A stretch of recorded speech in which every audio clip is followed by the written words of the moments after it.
Attention. Achtung. This podcast is going to be in English. Dieser Podcast wird auf Englisch gezeigt. So please tune in for the next German podcast next Monday. Also bitte schaut einfach nächsten Montag wieder rein, dann gibt's den Podcast wieder auf Deutsch. Los geht's. Here we go. Hello dear friends and welcome to a new episode of the Veggie World podcast.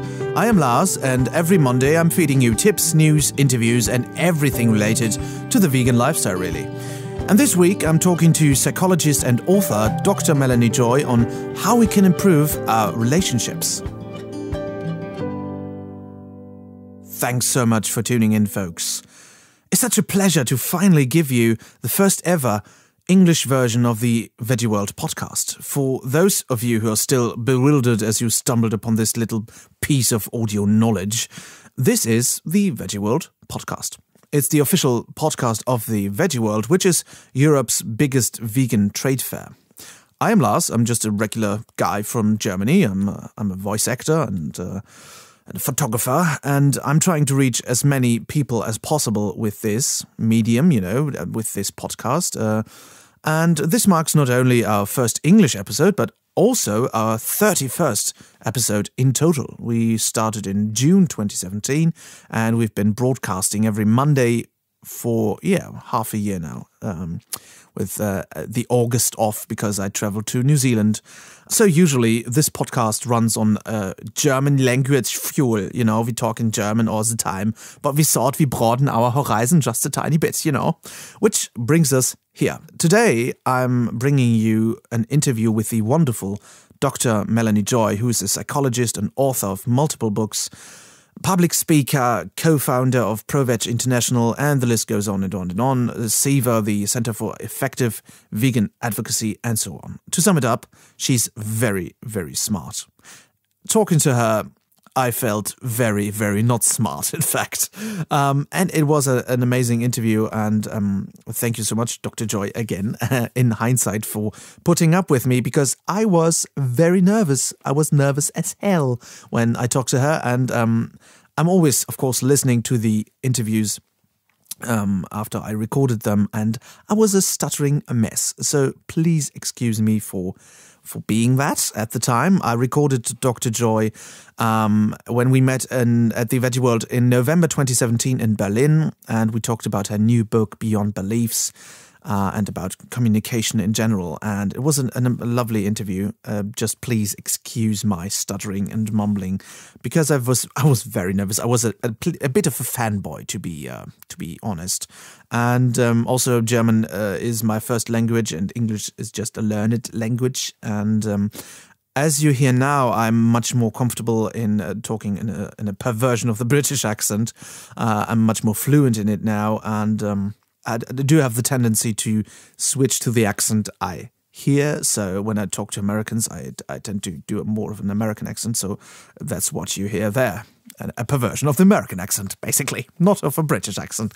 So it was a great pleasure to talk to Dr. Joy about improving relationships between vegans and non-vegans, which I think is one of the most important topics of our time, as it determines how fast or how slow we can make a change in this tiny little blue world.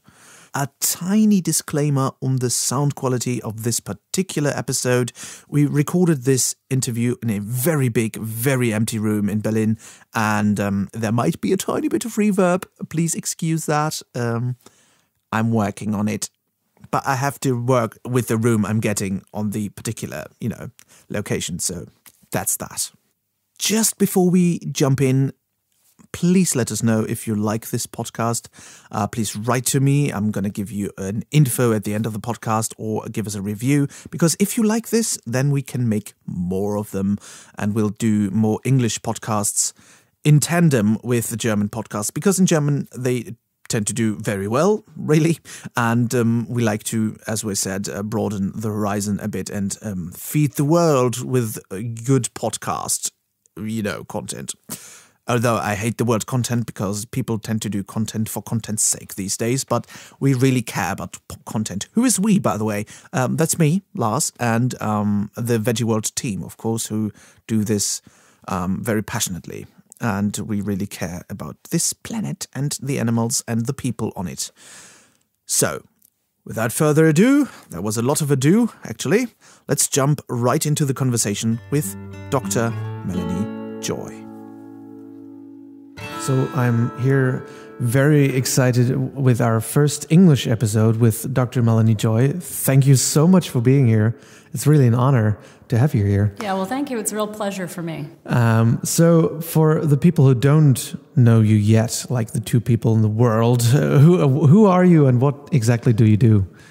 So I'm a psychologist, and I'm also the author of the book Why We Love Dogs, Eat Pigs, and Wear Cows, which is basically on the psychology of eating animals. And I'm also a speaker, and I'm the founding president of the organization Beyond Carnism, which is focused on the information I provide in my first book. It's about raising, our mission is to raise awareness of and transform Carnism, the invisible belief system that conditions people to eat certain animals. I'm also a relationship coach, and I'm a co-founder of ProVeg International. So we do a lot of work here in Berlin and also internationally with ProVeg. You've been vegan for quite some time now. You've become vegan before like the big vegan boom in like 2010, 2012. Mm-hmm. What was it like for you when you became vegan, and what was like the evolution? How did you perceive the changes that happened over time in people's like worlds? Yeah, it's been an interesting journey, and my experience to and through veganism is largely what informed all of my books that I've since written, in particular this new one as well, Beyond Beliefs, which is for about communications and relationships. I became vegetarian in 1989, not even vegan, but pretty close to vegan at the time, and yeah, it was not, it wasn't that easy to find vegan foods. I mean, the term vegan was not known really at all. My mother thought I was going to die before my 30th birthday. I was 23 then. She's now recently become vegan herself in her 70s. So a lot's changed. So back then when I would tell people I was vegetarian, they'd look at me like I had two heads. Now when I say I'm vegan, the response is very frequently like, oh, that's why you look so young, or that's why you're so healthy, or I wish I could be vegan. Good for you. So it's changed quite a bit, and certainly in the past 5 years, we've seen a tremendous transformation globally of the vegan movement just really starting to take off. I've been to 40 countries now, and I haven't seen an exception of the growth of the movement. The trajectory is the same everywhere I go. Really, that's interesting, because I've recently been to New Zealand, and I thought, wow, this is just such a meat-eating country. I mean, Germany still is as well, but I think it's all a part of perspective. But do you think that even in Asia or India, India is it's an easy one for them, but are there like cultural differences in how people change their mind? Certainly. I mean, so the trajectory is the same, meaning the direction of the growth of the movement is the same, but the level of development of the movement is certainly not the same in every country. So, some countries are far more advanced when it comes to the development of veganism. Germany, for example, Israel, the US, to some degree the UK. But, New Zealand is a very meaty country, and 5 years ago, it was a meatier country than it is today. I mean, they've got a very active, more than one. They've got very active vegan groups there that are doing really great work. So and they even have like podcasters that are like in the end of the South Island and doing like their podcast for 3 people or something. So they are really passionate people there as well. That's true. So you've been to 40 countries. How? Why? I mean, what started that, and what do you do there? Do you speak? Do you do talks like here on the Veggie World, or? Yeah, I mean, it was inspired by the release of my first book, Why We Love Dogs, Eat Pigs, and Wear Cows. I started what became an international speaking tour, giving my Carnism presentation around the world, and eventually we launched the Center for Effective Vegan Advocacy, which is a program of Beyond Carnism. Tobias Lehner and I are the co-directors of that, and we travel around the world training vegan advocates. My first book is actually on strategy. It's called Strategic Action for Animals. So we train vegan advocates on how to communicate effectively, how to take care of yourself, how to think strategically, and we do organizational consulting and other movement building activities. And so between the Carnism Awareness Speaking Tour and CEVA, I've had the opportunity to go and give talks to, a meat-eating public, to vegan public, and also to do CEVA trainings. And so it's given me really a bird's-eye view of the movement, where I've really been able to see the movement from this kind of... You see like the big picture. This big picture of the movement, and that's why I feel pretty confident when I can talk about the trajectory and the global growth of the movement. Yeah, you have like a unique perspective on that. That's amazing. So just to get that basically out of the way, because so many people know the term by now, what is Carnism? Because you kind of coined the phrase or the term. What is it and how does it work? So Carnism is the invisible belief system that conditions people to eat certain animals. It's essentially the opposite of veganism. Right. We tend to assume that only vegans and vegetarians follow a belief system, but the only reason that many of us learn to eat pigs but not dogs, for example, is because we do have a belief system when it comes to eating animals. So my work has been to highlight Carnism. It was what I had kind of discovered in my research when I was doing my doctoral dissertation on the psychology of eating meat, and to really help us have a more objective conversation about eating animals. Carnism is a system that it's violent and it runs counter to core human values. So most people would never willingly participate in intensive and completely unnecessary violence toward other animals. And yet they do so on a regular basis. And they do this in large part because they've been born into this system that's invisible, they don't see it, and that conditions them psychologically to disconnect from the reality of what they're doing when they're eating meat, eggs, and dairy. And so, I think it's impossible to have an objective conversation about eating animals as long as we're talking from within the very system that conditions us to see eating animals as fully legitimate. Right, and this belief system is really... It's in our blood, basically. It's entrenched. It's really, we got this from, like, with our mother's milk, most of us, the Western culture especially. So your new book, which has a very short title, I have to say, Beyond Beliefs, A Guide to Improving Relationships and Communications for Vegans, Vegetarians, and Meat Eaters. It's a bit short. Well, the title is Beyond Beliefs, but the subtitle is pretty long. No, so it's Beyond Beliefs, which is a really good title, by the way. Thank you.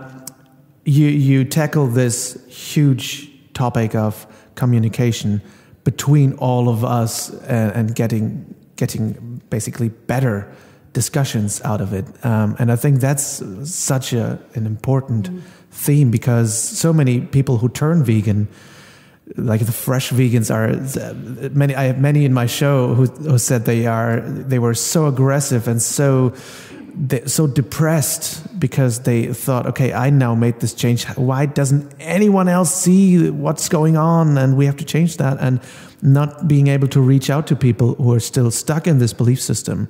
So how do you tackle that in your book? Yeah, I wrote my book because I discovered, after having traveled so extensively and talked with so many thousands of vegans and also vegetarians, which many vegans are surprised to discover have a very similar experience in relationship and communication issues. They were just saying over and over again that they felt, this empowering experience of becoming vegan suddenly, they discovered their enthusiasm suddenly turned to shock and horror when they started talking about veganism with people, and found that they were on the receiving end of hostile humor, and otherwise rational, compassionate people would tell them, don't tell me that, you'll ruin my meal, and treat the vegan as though they were irrational when they were simply trying to highlight the irrationality of the system that is, invisible to so many of us. So my book it's based on, it's really looking at the principles of creating healthy relationships, which apply to all relationships. It's relationships between people and, among people in general, relationships between vegans and other vegans, and not just intimate relationships, friendships, relationships between activists. How do we treat one another in a way that can help us be more connected and feel more secure, rather than cause us to feel disconnected and angry and distant from one another? And then also, really specifically, I have a chapter that's just on communication. What are the principles and tools for actually being able to communicate about these issues, or really any issue, but I focus on veganism in this, so that we increase the chances that our message will be heard the way we intend it to be, to reduce the likelihood that we'll be silenced. Absolutely. I think this is one of the most important discussions that we have to have. I mean, we had a German episode on this as well, because we all think like becoming vegan is like, that's it, you don't need to do anything else. But I think talking about it and getting more and more education about it is just so important. So, I mean, especially when you're in a family, I think families have a lot of potential for conflict in them when one family member, well, maybe. Not families. Well, you know, when like one spouse becomes vegan, or, I mean, I know someone who's really depressed because his wife and his son don't see the reason to become vegan, and he's like a very passionate vegan. How can we tackle that? How can we talk to each other better? Yeah, I mean, so it's really, it's challenging with families, you know, and I don't even look at this as tackling an issue, because it's not really about, you know, fighting something, but rather engaging with it in a way that creates greater connection and openness. And there's a lot of pain and suffering in families, or even in, you know, in friendships where one person becomes vegan and the other doesn't, because there's so much misunderstanding. And vegans are, because of Carnism distorts people's perceptions of not just meat, eggs, and dairy to make them look like, you know, food rather than dead animals or dead animal products. Right, yeah. Carnism also distorts people's perceptions of vegans and veganism. So when one person becomes vegan, another person who is not vegan may very well still maintain these stereotypes and attitudes about what it means to be vegan, and is often automatically defended against that person. What happens for many people, first of all, there are often existing power dynamics in families in place.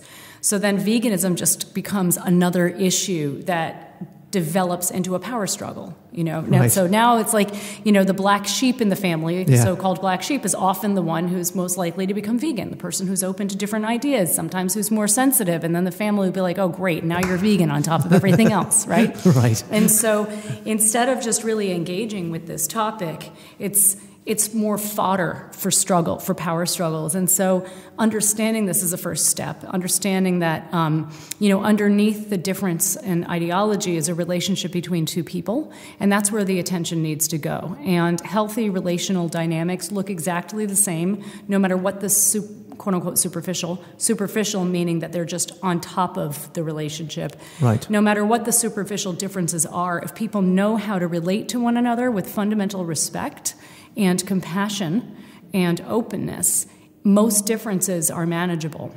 I think that patience is another really important factor, because, I mean, just from my experience, I had so many friends who are now vegan, and they needed like years. I mean, I needed years, obviously.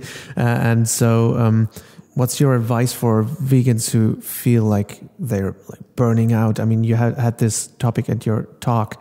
What's your advice for people who just feel burnt out because they had so many discussions? They get, especially activists who have this like every day, when you don't feel that you can take it anymore, like just the same questions or criticism all over again. Yeah, well, I think there are a few different issues to look at here. I mean, one is how can a relationship be? How can a vegan or vegetarian be in a relationship with people around them who are not vegan or vegetarian and be okay with that? How can that work?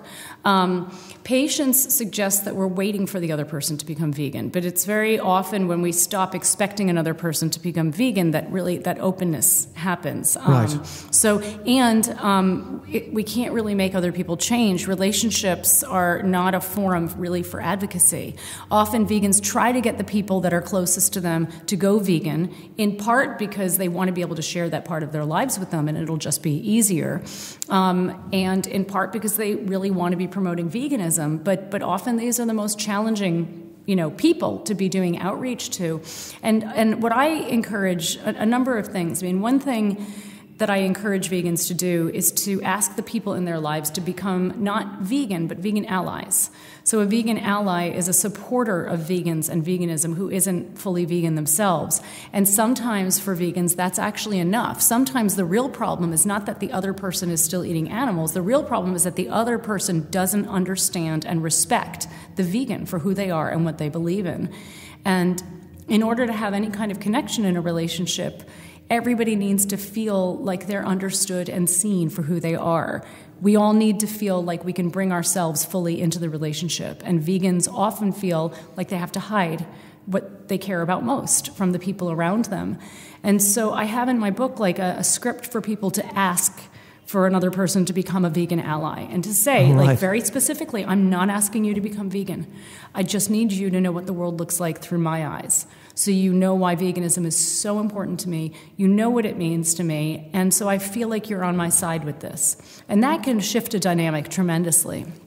Absolutely. I think when I started to talk to people and say, just take your time, go one step at a time, and just do as every step counts, basically, is, I think, a very important message, that people don't feel pressured to go all the way, because I think that's a big threshold for people. When they hear vegan, they think, okay, I have to change my life. I have to turn it 180 degrees around. But if I just have to eat less right now, then... Well, that's true when we're talking about advocacy, for sure. What I'm talking about here is relating, so I think, outside of trying to get the other person to change. And you're absolutely right. It's a much easier ask to ask somebody to, as I suggest, become as vegan as possible. Right. But asking somebody to become a vegan ally is asking them to basically have your back, to be on your side, to know your world, to respect you. And so for me, for example, in my family, nobody in my family became vegan when I did, but they were allies, and that was enough for me. There was never, in the very beginning, there was, joking and people didn't really understand, but once the people in my family stopped and really took the time to learn about what veganism was, to learn about why it mattered to me, they were very sensitive to me. They would keep the meat off the table. Eventually, we just had, vegan Thanksgivings because nobody else minded, even though they weren't vegan. And I felt like they understood me, they respected my values, and they were willing to do what they needed to do to help me feel respected and safe. And for me, that was enough. I think that goes a bit hand in hand with one of the goals from ProVeg, which you co-founded, the 40-50 goal, that your goal to reduce the world meat consumption by 50% by 2040. Is that right? Yep. So what's your perspective on that, on reducing the meat intake instead of having the goal to make everyone go vegan as soon as possible?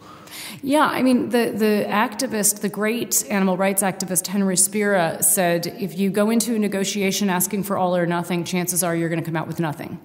Right. And most people don't go vegan overnight. And so we often understandably but problematically make the mistake of assuming that either somebody's vegan and they're part of the solution, or they're not vegan and they're part of the problem, and we eliminate a lot of options for people and influencers and organizations and institutions to be a part of the solution and to help us move towards a vegan world. And it's very, very important that we relate to the world not the way we wish it were, but the way it actually is. It's sort of like, if you know it's going to rain and you don't bring an umbrella, don't complain about your hair getting wet. That's right, just because you don't want it to rain doesn't mean it's not raining. So it's very important well for us. said. It's kind of a form of vegan denial in some ways that we can engage in. Yeah, I think you're removing a lot of gray areas if you just have this black and white view. Mm-hmm. So what's your take on, which is something coming up constantly now for me,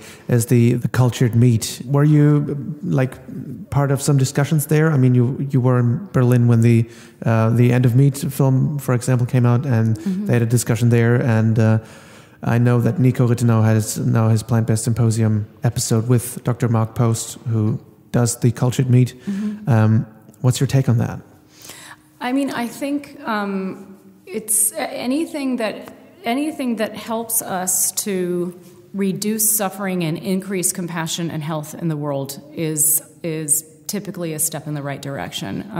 The people who are promoting cultured meat or clean protein, and there's lots of, I would actually rather speak to clean protein than just simply cultured meat, because there are a lot of different ways that people are kind of coming at this same kind of change, which is basically providing products that look and taste like meat, but they're not from a dead animal, from a slaughtered animal. Right. And because, again, many people are not willing to just go vegan, and they're not willing, and there are some people who are not even willing to eat a veggie burger if they know that it's made from vegetable protein. So it just makes sense strategically to be coming at this issue from a variety of angles. Yeah, right. And how do you see the future? Do you see changes? I mean, you have this inside view of things. How do you see the evolution of these things go for the next couple of years? Do you mean these things being clean proteins, or do you mean the movement in general? I think the movement in general. I mean, the clean protein. I think it's just going to drop in price, and it's going to be more available. But the movement in general. How do you, looking at that, what you have accomplished by now? Mm-hmm. How do you see the future? I see that the trajectory is very clear. We're heading more and more toward veganism. I see one of the things that I think is actually critical toward the success of the vegan movement and toward just the kind of change that we're looking for in the world in general is the movement becoming more self-aware and more critical when it comes to other isms and other systems of oppression like racism and sexism and the variety of other isms that are out there, and I think that the speed of evolution of the vegan movement will depend to some extent on how willing vegans are to start thinking outside of veganism as the only ism, and many vegans do think outside of this box already, but some have not yet kind of started to really examine the ways in which we may be participating in things that we don't. That are not aligned with our values, like right. race and gender. So I see that as critical. It's starting to happen. More conversations are starting to happen around this. The United States is really starting to become more and more focused on the interconnectedness of isms within the vegan movement. So I think if that trajectory continues, then we will continue to move even more quickly toward the kind of vegan world that we want to be creating. Great. You live in Germany now, or yes. Do you live all over the place and you just... No, I travel all over the place, but I live in Berlin. Okay, cool. And you have a German husband. Do you see any difference? The U.S. has a much stronger health focus. There are two kind of parallel movements happening in the U.S. There's the vegan movement, which is ethically focused, and then there's the health movement, plant-based movement, which is health focused. And of course, there's overlap, and there are people right. who straddle both, and I'm one of them. Here, the movement tends to be more ethically focused. We have a number of physicians and physicians' organizations in the United States that are working to raise awareness of the health benefits of a plant-based diet and the dangers of eating an animal-based diet. And that's something that's starting to happen over here in Europe and in other places in the world, but it hasn't caught up with the U.S. And so the food difference is that there's more vegan. Berlin, for example, is incredibly vegan-friendly. Yeah. And it's also a lot of kind of comfort vegan foods or traditional German vegan foods, which are not necessarily healthy. And I think it's very important for us to have, incorporate more of a health focus. In the U.S., a lot of people become vegan or become pro-vegan because they eat vegan foods that are really, they're whole foods, plants, and immediately notice the difference in their bodies and fairly quickly have, their physicians can see the difference in them. Right. I think you have the big benefit of having so many doctors that are so fundamentally important in America, Dr. Esselstyn and Dr. Greger and who else? You have so many. And in Germany, there aren't so many doctors who are that prominent and that have that celebrity. Mm-hmm. To promote that. And I think the Germans are just very conservative and Americans are a little more progressive when it comes to changing. It's it's good for me, I have to change it, no problem. It's this entrepreneurship that I see in Americans more. But I think it's very interesting. With your busy schedule, do you even have time to cook at home, or do you just eat away, just take away all the time or something? Or do you still have a private life where you say, okay, I'm at home now cooking for myself? Yeah, I do still have a private life. And I do stay at home. Jet setting all the time. Okay, good. Not all the time, just a lot of the time. Yes, and I do have evenings where Sebastian cooks me dinner. So that's good. I don't do takeout or takeaway as much here as I used to in the U.S. because it's not. I used to do salad bars, and I can't really do that here. So, so it's kind of a combination. Let's just say I drink a lot of smoothies at home. Okay, so it's really just smoothies are the solution for really busy people. Well, busy people who want to also stay healthy, throw everything in a blender, and then you're okay. Cool. Do you have like now in the winter? Do you have like a favorite season dish that you're just craving right now? Well, smoothies. no, it gets harder to eat smoothies or drink smoothies in the winter. My big kale salads. Really? I'm craving, but it's not really a winter food. But now it's become a winter food for me here in Germany because you guys have it in the winter. Yeah. So that tends to be what I'm craving, like a big kale salad with lots of tofu and beans and. That sounds pretty good, veggies. Actually. So do you have like sometimes where you just have to shut down a little and say, okay, I really need my time out right now and just relax? And if so, what do you do for yourself? I do that every single day. Really? Every day. I could not do the work I do unless I had time built into the day where I shut down and didn't work and turned the mind off. I do. My husband and I actually both use an app called Headspace for meditation. So meditate, and I watch Netflix in the evening if I want to. Great. I go for runs through Tiergarten. I work out pretty regularly, like 5 days a week, 4 or 5 days a week. So, and I really encourage vegans to do this and to focus as much on self-care as possible because it's easy to self-neglect. And the more we neglect ourselves, the more likely we are to get traumatized and burned out and be less effective ambassadors for the movement. That's what you said in your talk, this like self-respect, because there are so many ethically motivated vegans who just are there for the animals and who are just going for the comfort foods. So being healthy and staying healthy is as important for the advocacy, would you say? It's fundamentally important. I think really it's one of the number one things that we can do as a movement is to commit to our own self-care and to really recognizing that taking care of our own bodies, sleeping well and eating well and being healthy and psychologically and emotionally healthy is exactly what we need to do so that we can be in this movement for the long haul and so that we can be effective in this movement, because otherwise we become burned out, frustrated, embittered, misanthropic, and we don't represent the movement the way that we want to or need to. That's very important. Thank you for that.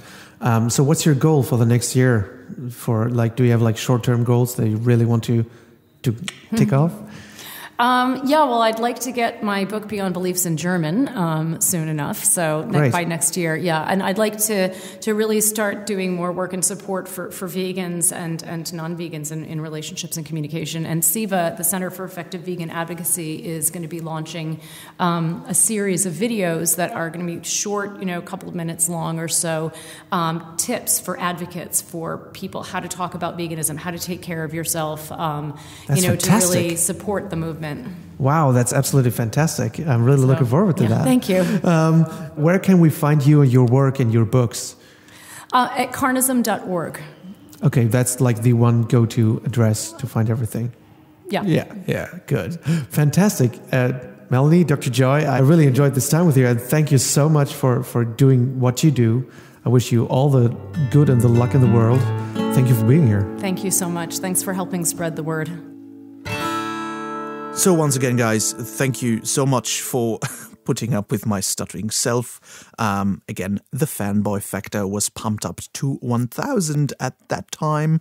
And thanks again, Dr. Joy, for lending me your time and doing such a wonderful interview. I learned so much doing this, and I loved so many points that Dr. Joy made during this interview. The mutual respect that she talked about is crucial, I think, to every relationship, be it a partner, a friend, a family member, or a co-worker, especially regarding, of course, veganism and having a plant-based lifestyle. Telling people that you don't expect them to become vegan when you, in fact, became vegan, but to please understand why you are vegan is a big step. It lifts so much pressure of a potentially conflict-laden situation for the future.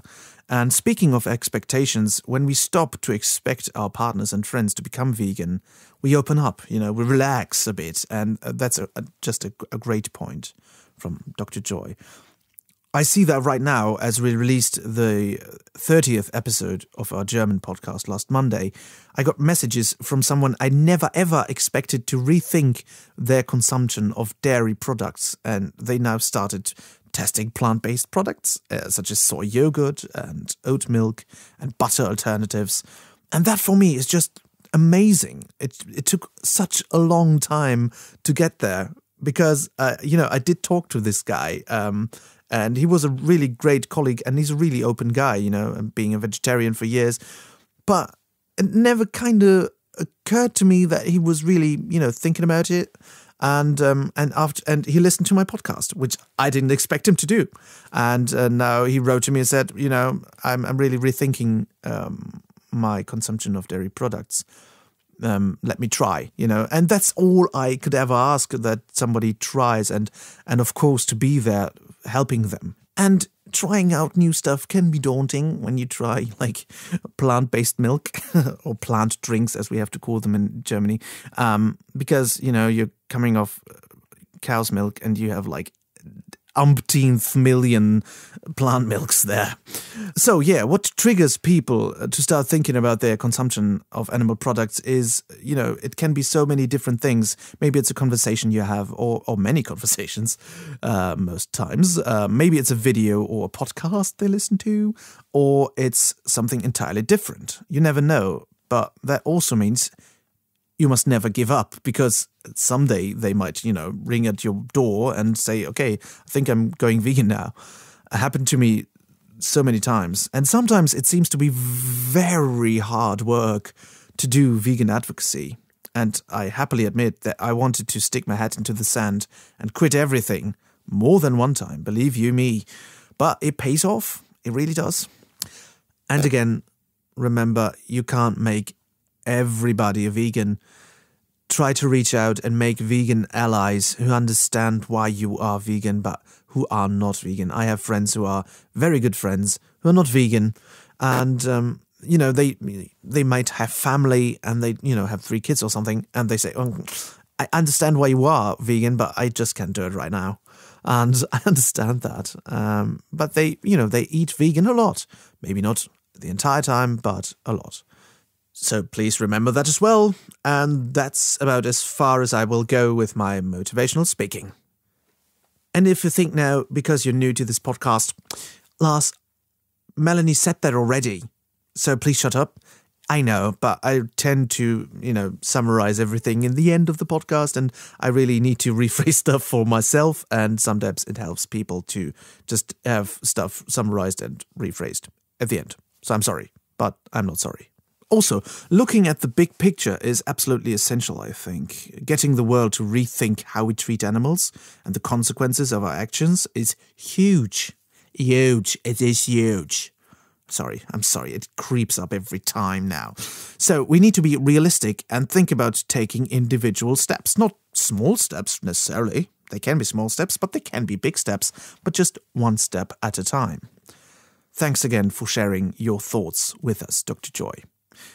I really hope you enjoyed this episode of the podcast, guys. Please feel free to check out Dr. Joy's book, Beyond Beliefs. I have it. It's a great book. Or her other work, of course. The links are in the show notes, as usual, in this podcast. The links to her site, of course, ProVeg International as well, and the Center for Effective Vegan Advocacy. Damn it. Every time I read something with a Center for in its name, I think about Derek Zoolander's Center for Children Who Can't Read Good. But that's, just pop culturally challenged me, I guess. So check out, please, Dr. Joy. She's really amazing. And no, I'm not getting paid to say that. I really think she's amazing. If you want to check out the documentary we talked about called The End of Meat, discussing, among other things, cultured meat, check out the link in the show notes. There's also a link to an interview with Dr. Mark Post, who's one of the driving forces behind the development of cultured meat, or clean protein, as Dr. Joy called it. And of course, the final point that, she made, let's not forget that. Look after yourselves, people. Take care of your bodies, take care of your time, and get enough sleep. Eat healthy food, work out, at least a little. And remember, if you don't take care of yourselves, you can't take care of anybody else. Also, as I said in the beginning, please let us know what you think of this podcast in English, because if you like it, we're gunning. We're not gunning, we're against guns. We're going to continue it in English as well as in German. We're going to do a tandem program, and we're going to get you more cool stuff, more news, more tips, more interviews with cool international guests, which is a claim I'm going to back when we come to that. I'm not going to tell you who it is, but I have people in mind who are really, really cool, who I want to get in front of the microphone. So yeah, and that's also, as you might have noticed, mixed with a little weird humor by me. Please feel free to give us a review on the podcast platform of your choice, or write to me directly, which is Lars, that's Lars, or LARS, at veggieworld.de, and let me know. Because I'd love to continue my voyage of peaceful world domination. Thank you.